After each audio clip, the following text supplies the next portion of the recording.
नमस्कार विद्यार्थी मित्रांनो, तुम्हा सर्वांचे इयत्ता 10वीच्या विषय मराठी या सत्रामध्ये खूप खूप स्वागत आहे. विद्यार्थी मित्रांनो, आज आपण आपल्या पाठ्यपुस्तकातील पाठ 8 वाट पाहताना ज्याच्या लेखिका डॉक्टर अरुणा ढेरे या आहेत अभ्यासणार आहोत. चला तर मग थोडक्यात पाठ परिचय करून घेऊया. पाठ क्रमांक 8, पाठ्यपुस्तक पृष्ठ क्रमांक 27 ते 30 यांवर हा पाठ आहे. तर या पाठाचा प्रकार आहे ललित लेख आणि याच्या लेखिका आहेत अरुणा ढेरे. या आहेत अरुणा ढेरे यांचा आपण सविस्तर रूपामध्ये लेखिका परिचय करून घेऊया. डॉक्टर अरुणा ढेरे यांचा जन्म 2 फेब्रुवारी 1957 साली पुणे येथे झाला. त्यांचे कार्यक्षेत्र पाहिले तर ते मराठी साहित्यामध्ये आहे.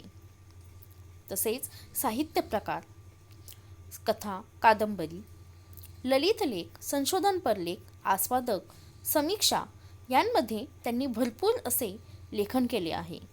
त्यांचे वडील डॉक्टर रामचंद्र चिंतामण ढेरे हे होते.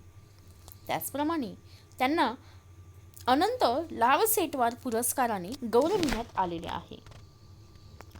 तर विद्यार्थी मित्रांनो, अधिक माहिती आपण लेखिका अरुणा ढेरे यांच्याबद्दल जाणून घेऊया. अरुणा ढेरे या प्रसिद्ध कवयित्री, कथालेखिका, संशोधक व समीक्षक आहेत.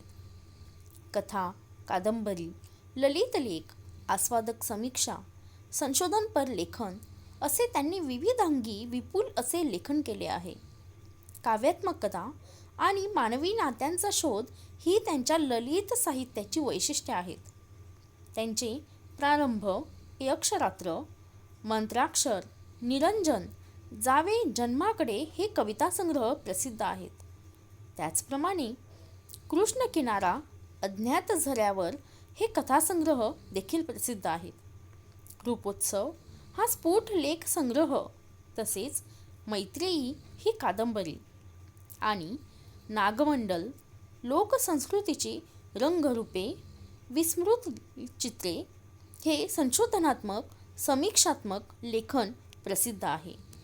चला तर मग लेखिकेच्या या लेखन साठ्याचा आपण तोंड ओळख करून घेऊया. विद्यार्थी मित्रांनो, हे आहे मंत्राक्षर या काव्यसंग्रहाचे मुखपृष्ठ. त्याचप्रमाणे उर्वशी, तसेच वेगळी माती वेगळा वास, सुगंध उरले, नाग देशपांडे यांची निवडक कथा यामध्ये अरुणा ढेरे यांनी संपादन केले आहे. तसेच जाणीवा जाग्या होताना स्त्रियांच्या निर्भय विचारांचा मागोवा या पुस्तकामध्ये घेण्यात आलेला आहे.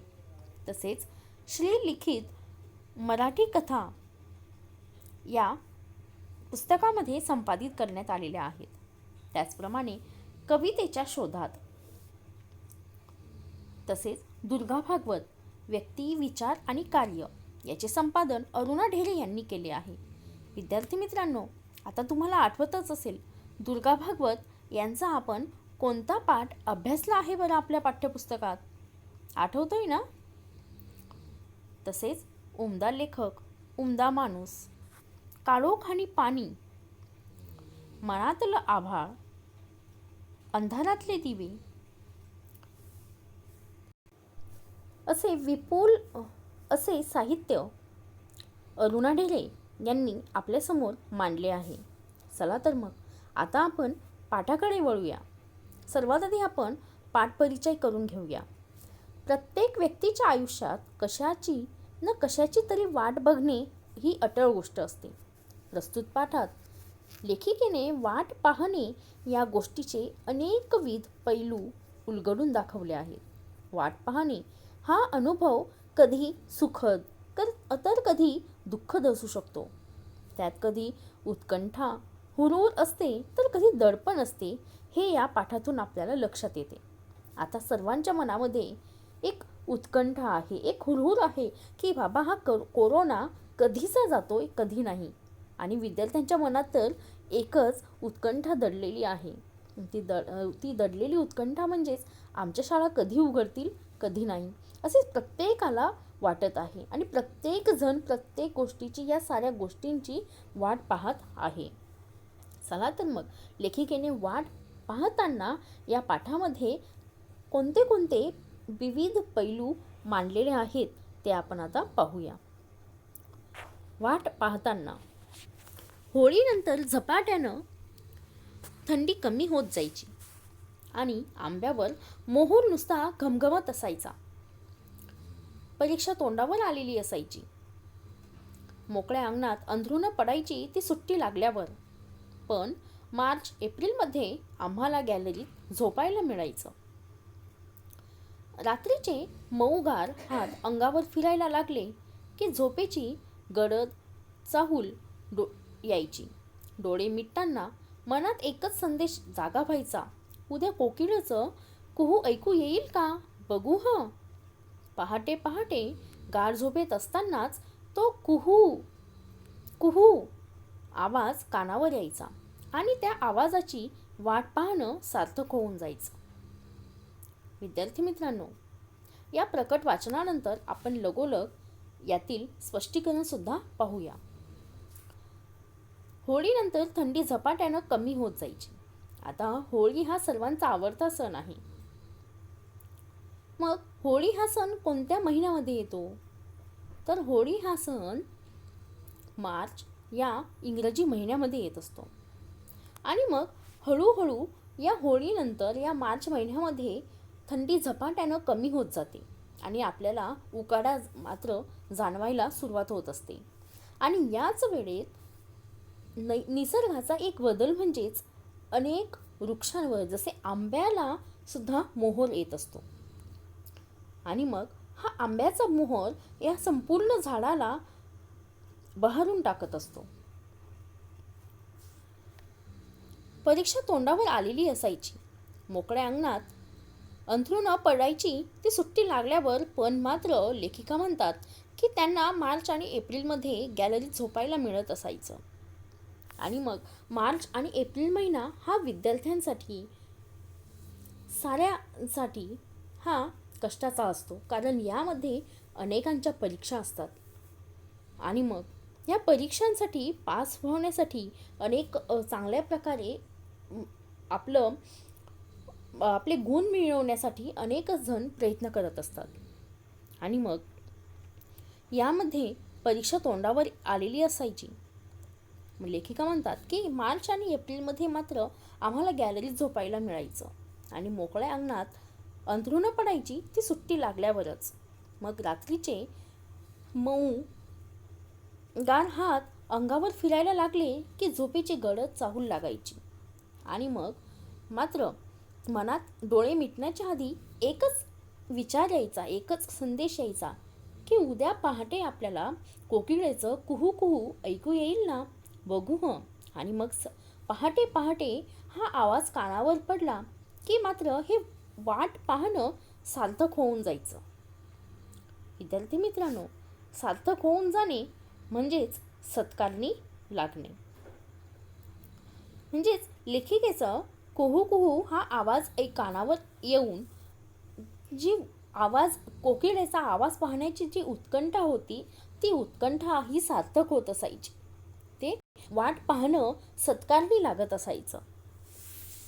सुट्टीची वाट पाहणं तर तेव्हापासूनच सुरू झालेलंच असायचं.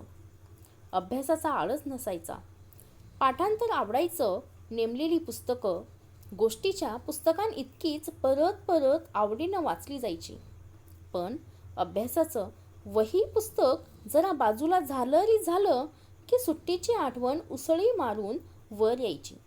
ते अंगणातलं हजारी मोगऱ्याचं झाड, शनिवार वाड्यात सकाळी सकाळी जाऊन वेचून आणलेली बकुळीची फुलं, माठातलं वाळा घातलेलं पाणी, आई आत्यांची कुरडया पापड्यांची घाई, अंगणभर पडणारी वाळवणं, कैरीची डाळ आणि पन्ह, कधीमधी घरची परवानगी मिळाल्यावर चोखायला मिळणारे बर्फाचे गोळे, उसाचा ताजा रस आणि मुख्य म्हणजे खूप गोष्टीची आणि कवितांची नवी पुस्तकं. सुट्टीची किती वाट पाहत असू आम्ही. विद्यार्थी मित्रांनो, लेखिका म्हणतात की सुट्टीची वाट पाहणं तर आमच्यासाठी हे तेव्हापासूनच सुरू झालेलं असायचं. मार्च आणि एप्रिल महिन्यापासूनच ते सुरू झालेलं असायचं. काही हॉस्टेलवर राहणारे विद्यार्थी तर मार्च महिना लागला की कॅलेंडरवर ते लिहित असतात की आज इतके दिवस बाकी राहिले आहेत, आज 50 दिवस बाकी राहिले आहेत आजपासून. मग अशा प्रकारे ते कॅलेंडरवर प्रत्येक तारखेला गेलेल्या दिवसाची चुकीची फुली म्हणजे हा दिवस गेलेला आहे अशा प्रकारे ते प्रत्येक दिवसावर फुली मारत असतात. म्हणजे अशा अनेक गमती आहेत सुट्टीची वाट पाहण्यामध्ये. अभ्यासाचा आळस नसायचा. लेखिका म्हणतात त्यावेळेस आम्हाला पाठांतर खूप आवडायचं आणि नेमलेली पुस्तकं गोष्टीच्या पुस्तकां इतकीच परत परत आवडीनं वाचली सुद्धा त्यावेळेस जायची, कारण तो काळ होता परीक्षेचा. मग अभ्यासाचं वही पुस्तक जरा बाजूला झालं रे झालं की सुट्टीची आठवण मात्र उसळी मारून वर यायची.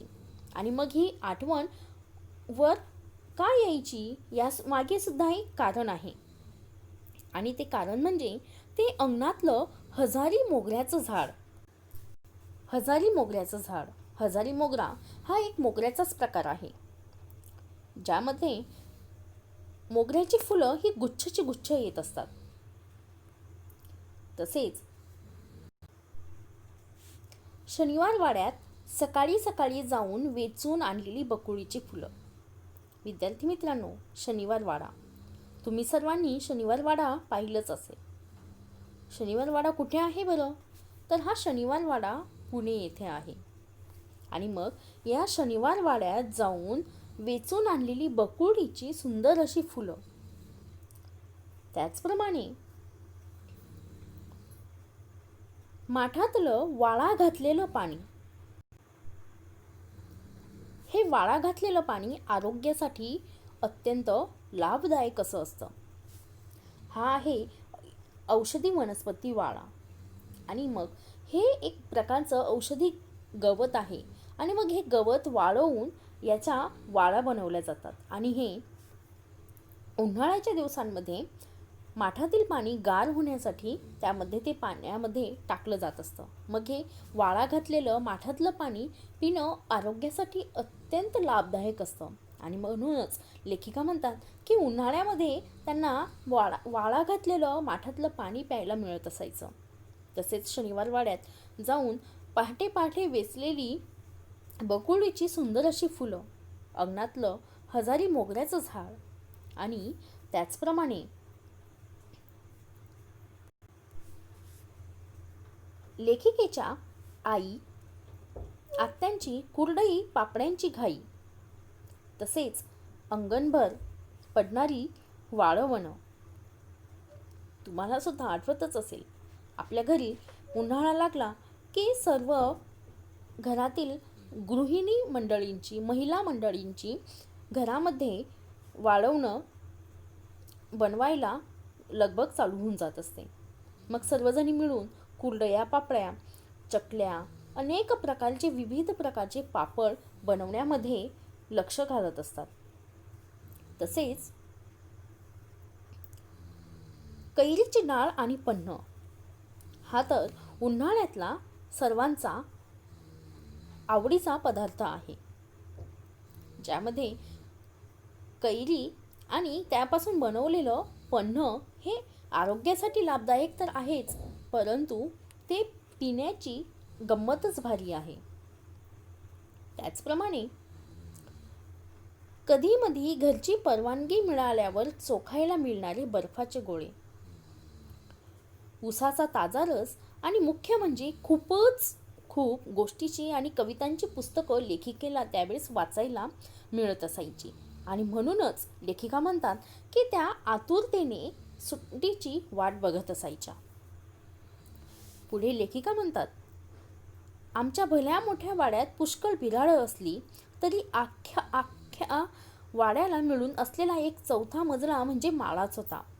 सुट्टीची वाट पाहताना माळ्यावर जाऊन पुस्तकांच्या गराड्यात बसण्याच्या अद्भुत कल्पनेनं अगदी आतून मन फुलून येईल. पुस्तकांची वाट पाहण्यात एक गंमत होती. एक वेगळंच जग तिथे भेटत होतं. न पाहिलेली देश, न पाहिलेली माणसं, न अनुभवलेले प्रसंग, अनोळखी तरी पण आपले वाटणारे, ओळखीचे धागे जुळणारे, न जुळणाऱ्या गोष्टीसुद्धा किती थक्क करणाऱ्या. म्हणजे जग असंही असतं तर. मला केवढं तरी नवेपण भेटत होतं आणि शब्दांची जादूसुद्धा कळत होती. मी वाचत होते त्या गोष्टी, तो इतिहास, ती गाणी कुणीतरी रचलेली होती, लिहिलेली होती. जे सुचलं ते लिहावंसं वाटलं. हे कसं लिहू शकली आहे ती माणसं? मला भाषेची ताकद समजत होती, लेखिकेच्या प्रतिभेची ताकद समजत होती. म्हणून पुस्तकं वाचण्याची वाट पाहण्यात उन्हाळ्याच्या आधीचा काळ इतका वेळ लावायचा की बस. आणखी एक वाट पाहणं होतं पोपटांच्या थव्यांचं. आमच्या घरामागे एक मोठं उंबराचं झाड होतं. उन्ह तापण्याचे दिवस आले की त्यांचे थवे उंबरावर येऊन उतरायचे. कशा तरीच पानांचं, गाठीगाठींचं ते झाड तेव्हा फिक्या उमरांनी आणि राघूंच्या हिरव्या पंखांनी इतकं सुंदर होऊन जायचं. मी वाट पाहायचे त्या थव्यांची, त्या लालसर गोड झालेल्या उमरांची, माझ्या मनात जाग्या होणाऱ्या कितीतरी कवितांची. विद्यार्थी मित्रांनो, लेखिका म्हणतात की आमच्या भल्या मोठ्या वाड्यात पुष्कळ बिऱ्हाडं असली तरी अख्ख्या वाड्याला मिळून एक असलेला चौथा मजला म्हणजे आमचा माळाच होता. आजही जर आपण पुण्याला गेलो तर तिथे वाडा पद्धती आपल्याला दिसून येते. जरी ही वाडा पद्धती लोप पावत असली तरी आजही अनेक भागांमध्ये ही वाडा पद्धत आहे. आणि ही पार पूर्वांपारांपासून चालत आलेली, पूर्वजांनी जपून ठेवलेली अशी ही वाडा पद्धत आहे, ज्यामध्ये अनेक बिऱ्हाडं म्हणजे अनेक कुटुंब इथे राहत असायचे. सुट्टीची वाट पाहताना माळ्यावर जाऊन पुस्तकांच्या गराड्यात बसण्याचा एक अद्भुत कल्पनेनं लेखिकेचं मन आतून फुलून यायचं. कारण लेखिकेला वाचन करण्याची आवड तर होतीच, परंतु त्या पुस्तकांची ती वाट पाहण्यामध्ये तिचं हे मात्र मुख्य कारण होतं. कारण या पुस्तकांपासून लेखिकेला एक वेगळंच जग तिथे भेटत होतं. न पाहिलेले देश, न पाहिलेली माणसं आणि न अनुभवलेले प्रसंग लेखिका पुस्तकांच्या द्वारे अनुभवत होती. अनोळखी तरीसुद्धा आपले वाटणारे, ओळखीचे धागे जुळणारे किंवा न जुळणाऱ्या गोष्टीसुद्धा लेखिकेला थक्क करत असायच्या. आणि जग असं सुद्धा असतं तर, हा प्रश्न, हा एक प्रकारचा आश्वासक चित्र लेखिकेच्या मनासमोर उभं राहत असायचं. आणि मग लेखिका म्हणतात की त्या साऱ्या गोष्टी त्या वाचत होत्या, तो इतिहास त्या वाचत होत्या, ती गाणी जी कोणीतरी रचलेली होती, कोणीतरी लिहिलेली होती. आणि मग ही गाणी लिहिताना लेखकाच्या किंवा लेखिकेच्या, कवयित्रीच्या मनामध्ये हे सारं कसं सुचलं असेल. आणि मग हे सुचलं आणि म्हणून त्यांनी ते सारं लिहिलं. हे सारं काही त्यांच्या प्रतिभेने, त्यांच्या भाषेच्या ताकदीने लेखिका समजत होती. लेखिकेला सारं काही तिथूनच लेखकाच्या अंगी असलेल्या प्रतिभा, विविधांगी प्रतिभा ह्या लेखिकेला समजत होत्या. आणि म्हणतात ना की बाळाचे पाय पाळण्यात दिसतात, तसाच प्रकार इथे घडला. लेखिकासुद्धा लहानपणापासून यांनी आपल्या शाळेच्या वाचनाबरोबरच अवांतर वाचनाचा सुद्धा छंद जोपासला. आणि आज त्या प्रसिद्ध कवयित्री आहेत, कथालेखिका आहेत, संशोधक आहेत. असे अनेक त्यांनी संशोधनपर लेखन केलेलं आहे.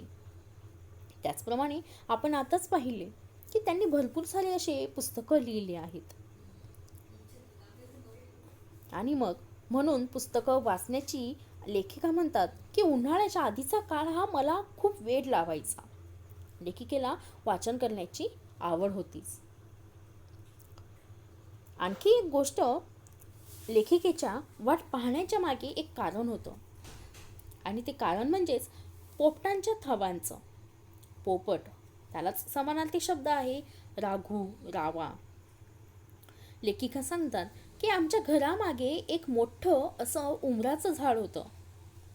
उन्हात तापण्याचे दिवस आले की त्यावर पोपटांचे थवे उतरायचे आणि मग कशा तरीच पानांचं गाठीगाठींचं ते झाड पिक्या उंबरांनी आणि राघूंच्या हिरव्या पंखांनी इतकं सुंदर होऊन जायचं की ते चित्र लेखिकेचं मन मोहून घेत असायचं. आणि मग लेखिका त्या थव्यांची वाटसुद्धा बघत असायच्या. त्या लालसर गोड झालेल्या उंबरांची त्या वाट बघत असायच्या. आणि मग लेखिकेच्या मनामध्ये मात्र हे मनमोहक चित्र पाहून अशा कितीतरी कविता जाग्या होत असायच्या. पुढे मग कवितेचं बोट मी चांगलं घट्ट धरून ठेवलं. तिची माझी मैत्रीच झाली. आपण कधी पण केव्हा पण मैत्रिणीला हाक मारतो, तिच्याकडे धावतो, तिच्याबरोबर भान विसरून मनातलं वाटेल ते बोलतो. इथे फक्त एक फरक होता. तिला हवं तेव्हा ती माझ्याकडे यायची, कधीही, रात्री, मध्यरात्री सुद्धा. पण मला मात्र कधी कधी खूप वाट बघायला लावायची. लेखिका म्हणतात की अशा प्रकारे माझ्यामधली कवयित्री घडली. हे सांगताना लेखिका सांगतात की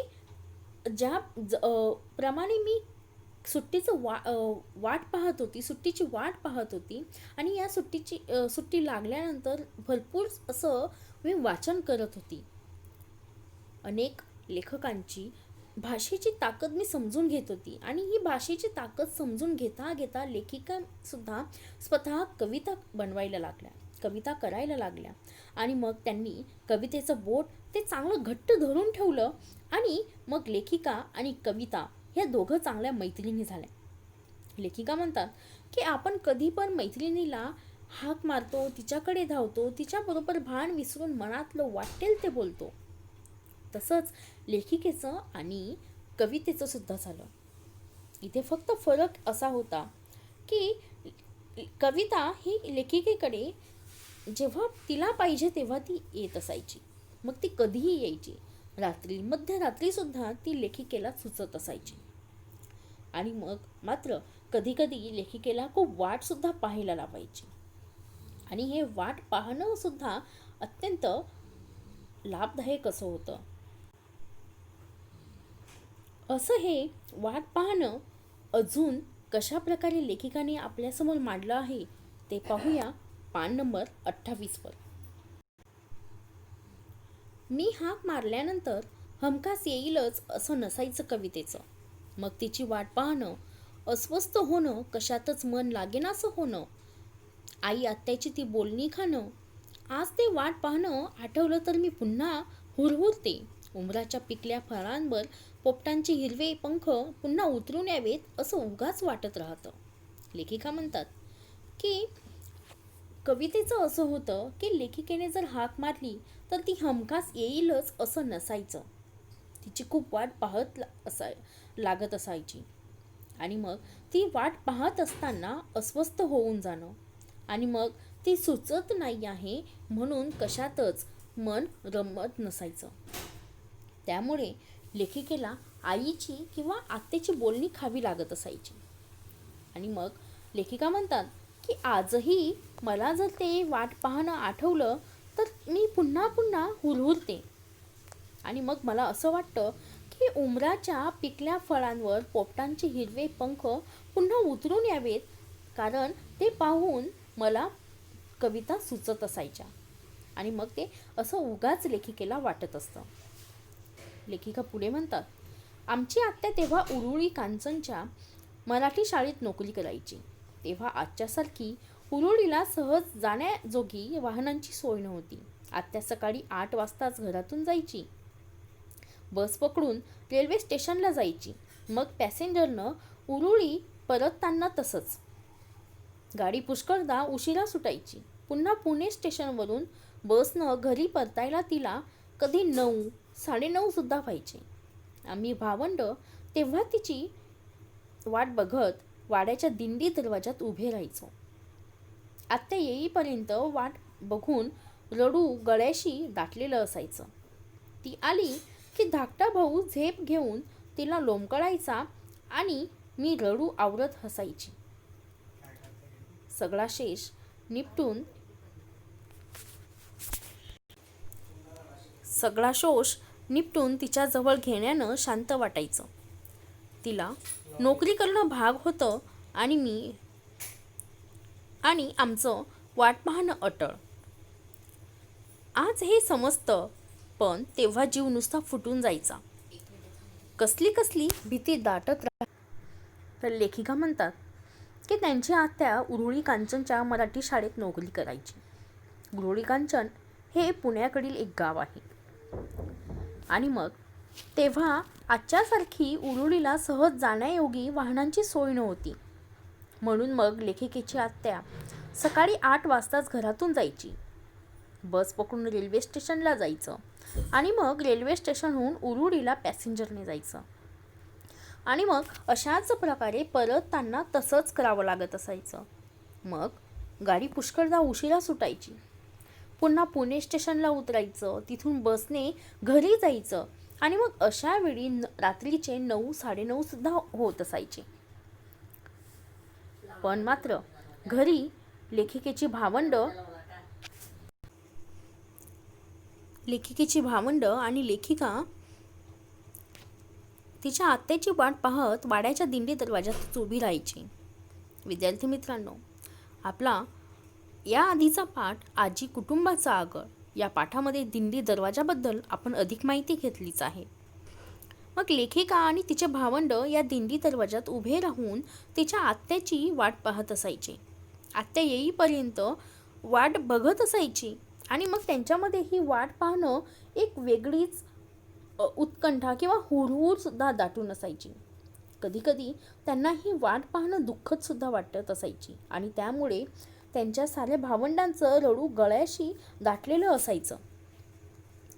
लेखिका सांगतात की ही वाट पाहणं इतकी उत्कंठावर्धक होती की तिचा धाकटा भाऊ झेप घेऊन आत्याला लोंबकळायचा आणि मग लेखिका रडू आवरत हसायची. सगळा शोष निपटून तिच्या जवळ घेण्यानं शांत वाटायचं. लेखिका म्हणतात की आत्याला नोकरी करणं भाग होतं आणि आमचं वाट पाहणं सुद्धा अटळ होतं. हे समजतं, पण ते आज समजतं. मात्र लेखिका म्हणतात की त्यावेळेस हे वाट पाहणं आम्हाला साहजिकच होतं, कारण आम्हाला आत्याची काळजी असायची. कसली कसली भीती वाटत राहायची. पुढे लेखिका म्हणतात, अलीकडे एक सुरेख परदेशी सिनेमा पाहिला, चीनी cinema. Postman in the mountain हे त्याचं नाव. पहाडी प्रदेशामधला एक जुना पोस्टमन आजारी पडतो, म्हणून त्याच्या जागी त्याच्या मुलानं काम करायचं ठरतं. मुलगा काही फारसा उत्सुक नसतो त्या कामाला, पण शेवटी पत्रांचा थैला पाठीवर घेऊन वडिलांबरोबर कामाची माहिती करून घेण्यासाठी निघतो. वाहनांची सोय नसलेल्या लहान लहान वाड्या वस्त्या पायी चालत हिंडायच्या. हे वाटतं तितकं सोपं काम नव्हतं. एका वस्तीवर 2 बापलेक येतात. तिथं एका झोपडीशी एक अंध म्हातारी बसलेली असते. पोस्टमन आल्याचं तिला बरोबर समजतं. ती आनंदून जाते. पत्र हातात घेऊन ती स्पर्शानं त्याचा आनंद भोगते. पोस्टमनलाच ते वाचायला सांगते. म्हातारीच्या मुलानं तिला पाठवलेलं ते पत्र असतं. त्यानं आपल्या आईची खूप प्रेमानं विचारपूस केलेली असते. तिला घेऊन जायला तो लवकरच येणार असल्याचं त्यानं लिहिलेलं असतं. ते सगळं ऐकताना म्हातारीच्या तोंडावर खूप समाधान पसरतं. मुलगा जेव्हा पुढे होतो तेव्हा त्याला दिसतं की बापाच्या हातात मुळी कोरा कागदच आहे, त्यावर काही लिहिलेलंच नाही. म्हातारी मात्र त्याच्या बापाला पुन्हा पुन्हा धन्यवाद देते, आशीर्वाद देते. तिथून लांब आल्यावर मुलाला बाप सांगतो की ती म्हातारी आपल्या दूर गेलेल्या मुलाची वाट पाहत आहे. त्याच्या पत्राची, त्याच्या येण्याची वाट पाहत आहे. तिचा मुलगा कधीच तिला पत्र लिहित नाही, तिची चौकशी करत नाही.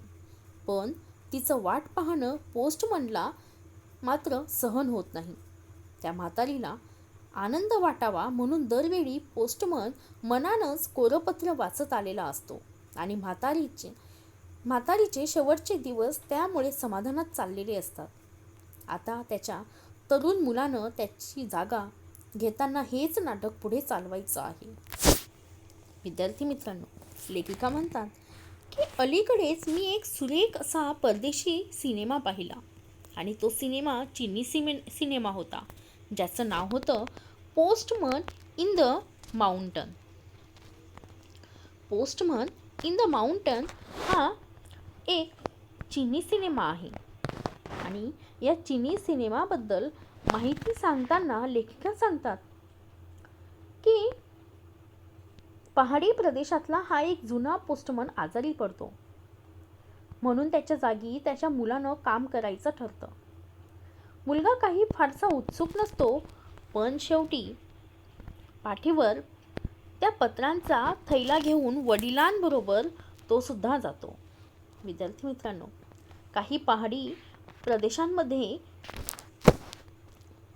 पोस्टमनला खूप काही कठीण प्रसंगांना सामोरे जावं लागत असतं.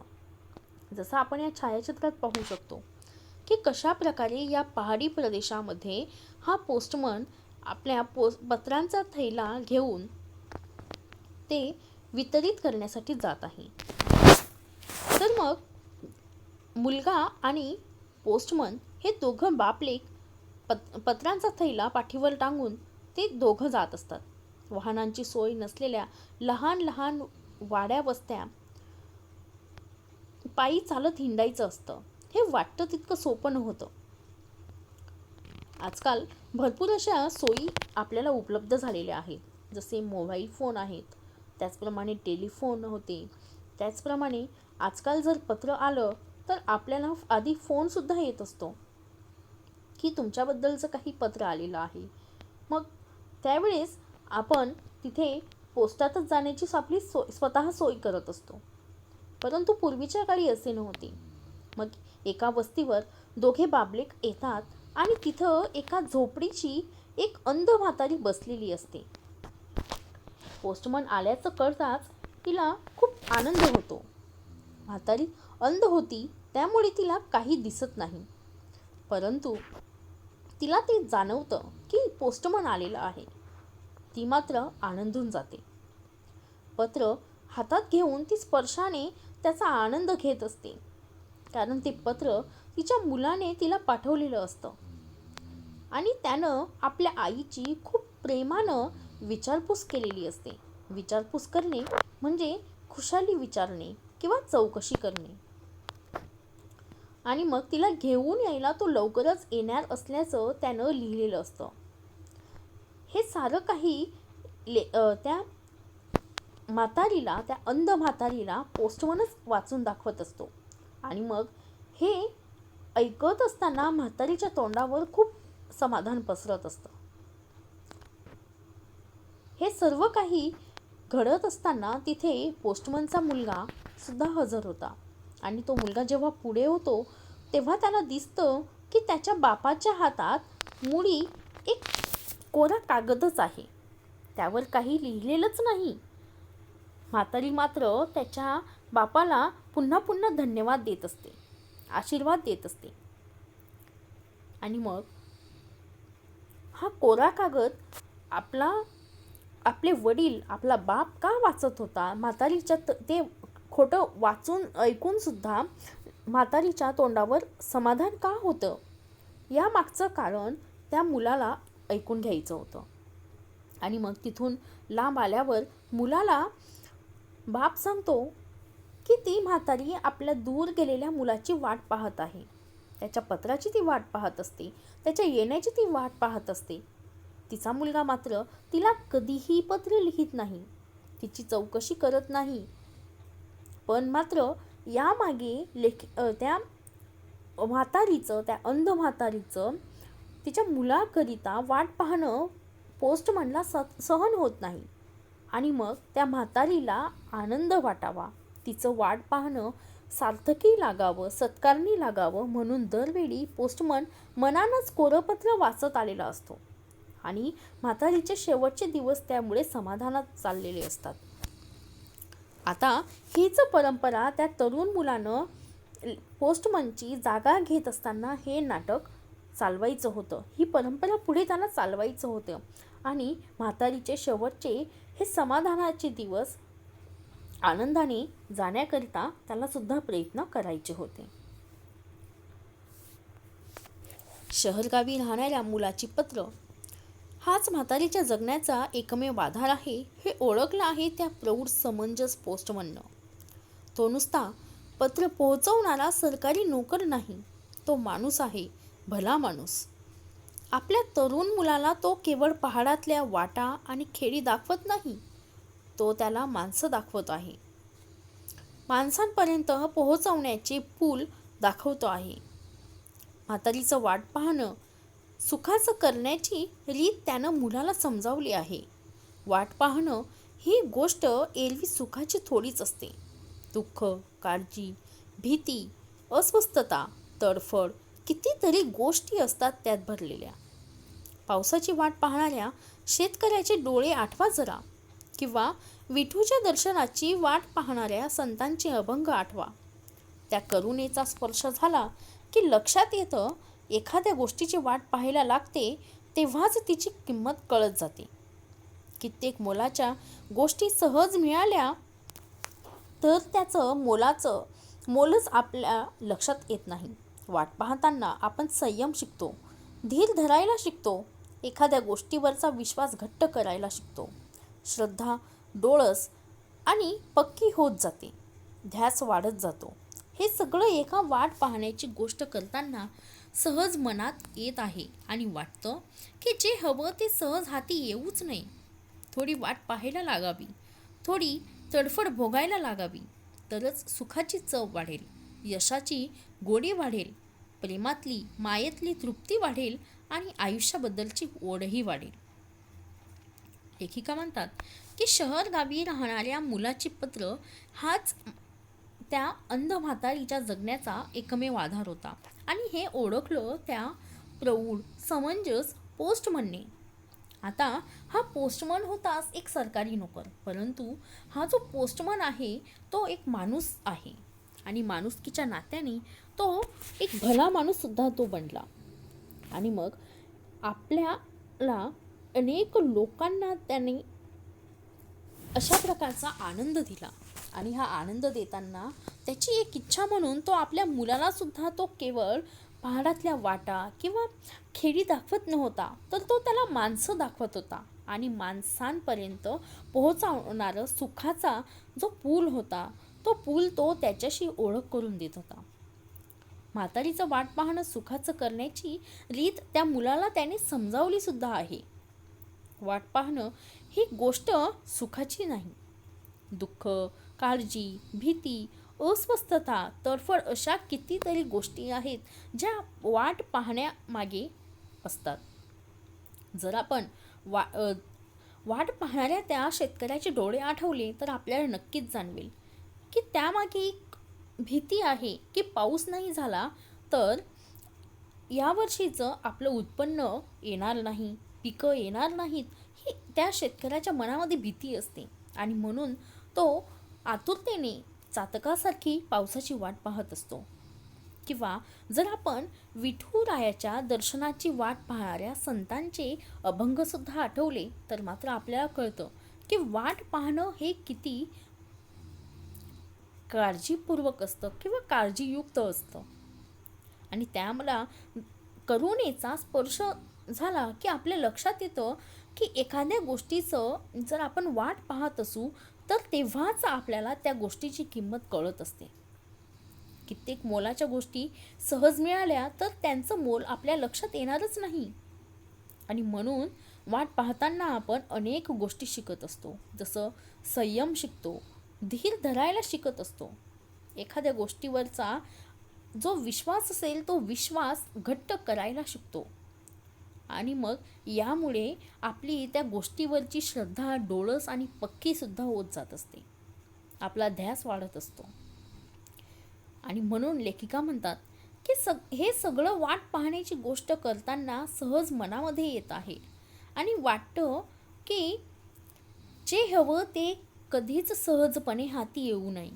थोडी तरी आपल्याला वाट पाहायला लागायला पाहिजेच, थोडी तडफड भोगायला पाहिजेच, आणि तरच आपल्याला फळाची सुखाची चव चाखायला मजा येईल. आणि सुखाची चवसुद्धा ती वाढत असते, यशाची गोडी वाढत असते, आणि हे यश अजून आपल्याला दुप्पट करायला सुद्धा एक आंतरिक प्रेरणासुद्धा मिळत असते.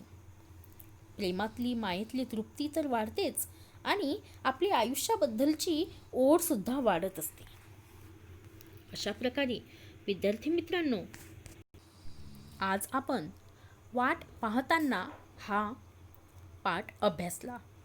चला तर मग आता जाऊया स्वाध्यायाकडे. तर विद्यार्थी मित्रांनो, हा आहे वाट पाहताना या पाठाचा स्वाध्याय. स्वाध्यायासाठी सुद्धा आपल्याला वाट पाहावीच लागेल. मग ही वाट पाहताना आपल्याला पहिला प्रश्न आपला आहे, आकृत्या पूर्ण करा. तर विद्यार्थी मित्रांनो, इथे 4 प्रकारच्या आपल्याला आकृत्या देण्यात आल्या आहेत, आणि या 4ही आकृत्यांचा आपल्याला आता काय काय उत्तरं असू शकतील हे आता आपल्याला पाहायचं आहे. तर पहिली आकृती आहे, लेखिकेने बालवयात उन्हाळ्याच्या सुट्टीत अनुभवलेल्या गोष्टी कोणत्या कोणत्या. तर मग लेखिकेने अनुभवलेल्या गोष्टी कोणत्या कोणत्या होत्या, तर त्या होत्या हजारी मोगऱ्याची फुले, त्यानंतर शनिवार वाड्यातील बकुळीची फुले, त्याचप्रमाणे वाळवणं कुरडया पापड्यांची आई आत्याची घाई, कैरीचं पन्ह, नंतर घरच्यांची परवानगी मिळाल्यानंतरचा चोखायला मिळणारा बर्फाचा गोळा, उसाचा ताजा रस, अशा अनेक गोष्टी लेखिकेने बालवयात उन्हाळ्यामध्ये अनुभवलेल्या आहेत.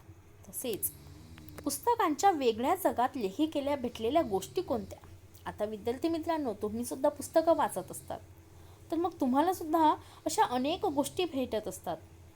मग लेखिकेला भेटलेल्या गोष्टी कोणत्या कोणत्या, तर त्या भेटलेल्या गोष्टी होत्या न पाहिलेले देश, न अनुभवलेले प्रसंग, न अनोळखी व्यक्ती, कधीही न ओळख झालेल्या व्यक्ती, अशा अनेक गोष्टी लेखिकेला पुस्तकांच्या वेगळ्या जगात भेटत होत्या. तर विद्यार्थी मित्रांनो, पुढचा जो प्रश्न आहे त्या प्रश्नामध्ये आपल्याला पोस्टमनची गुणवैशिष्ट्ये लिहायची आहेत. तर पोस्टमन तुम्हाला कसा वाटला. तर माझ्या मते पोस्टमन हा भला माणूस होता, समंजस होता आणि प्रौढ होता. लेखिकेला वाट पाहायला लावणाऱ्या गोष्टी कोणत्या. तर लेखिकेला वाट पाहायला लावणाऱ्या गोष्टी कोणत्या कोणत्या, तर कोकिळेचं कुहू कुहू सुद्धा लेखिकेला वाट पाहायला लावायचं. त्याचप्रमाणे सुट्टीतील मौज मजा, तसेच उंबरावर बसणारे पोपटांचे थवे, त्यानंतर कविता सुद्धा लेखिकेला वाट पाहायला लावायत असायची. आता विद्यार्थी मित्रांनो, दुसरा प्रश्न आहे कारणे शोधा, ज्यामध्ये आवाजाची वाट पाहण्याचं सार्थक व्हायचं. कारण लेखिका म्हणतात की आमच्या आवाजाची वाट पाहणं. मग आवाज कोणाचा होता, तर कोकिळेचा कुहू कुहू आवाज होता. लेखिका म्हणतात की रात्री आम्ही डोळे मिटताना एक मनामध्ये संदेश ठेवायचो की सकाळी किंवा पहाटे आपल्याला कोकिळेचं कुहू कुहू ऐकू येईल का. आणि मग हे पहाटे पहाटे कोकिळेचं कुहू कुहू ऐकल्यानंतर आवाजाची वाट पाहणं, लेखिका म्हणतात की ते सार्थक व्हायचं. म्हातारीच्या तोंडावर समाधान पसरायचं, कारण पोस्टमन तिला तिच्या मुलाचं खुशाली विचारणारं, विचारपूस करणारं पत्र वाचून दाखवायचं. पुस्तक वाचण्याची वाट पाहण्यात उन्हाळ्याच्या आधीचा काळ लेखिकेला वेळ लावायचा, कारण पुस्तकं वाचताना लेखिका वेगवेगळ्या जगामध्ये ती भरकटत असायची. जसे न पाहिलेले देश, न अनुभवलेले प्रसंग, अनोळखी व्यक्ती, या साऱ्या गोष्टी त्या पुस्तकं लेखिकेला देत असायची. आणि मुख्य म्हणजे लेखिकेला ते कवितेकडे नेत असायची. लेखकाची भाषेची प्रतिभा लेखिका जाणून घेत होती, आणि म्हणून पुस्तकं वाचण्याची वाट पाहताना लेखिकेला उन्हाळ्याच्या आधीचा काळ वेळ लावायचा. पोस्टमन मनानंच कोरं पत्र वाचतो, कारण त्या अंध म्हातारीचं आपल्या मुलाची वाट पाहण्याची जी तळमळता होती, ती तळमळता पोस्टमनला सहन होत नव्हती आणि म्हणून तो लेखिकेच्या अंध म्हातारीच्या तोंडावर समाधान पसरावं, तिचे शेवटचे दिवस आनंदाने जावेत म्हणून तो मनानंच कोरं पत्र वाचतो.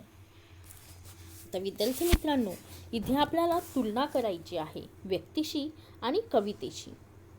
लेखिकेने इथे छान प्रकारे आपल्याला स्पष्टीकरण दिलेलं आहे की आपण जर एखाद्याशी मैत्री केली तर तुलना करायची आहे, की जर आपण बोलवलं तर ती लगेच येऊ शकते, तसं कवितेचं आहे का? नाही.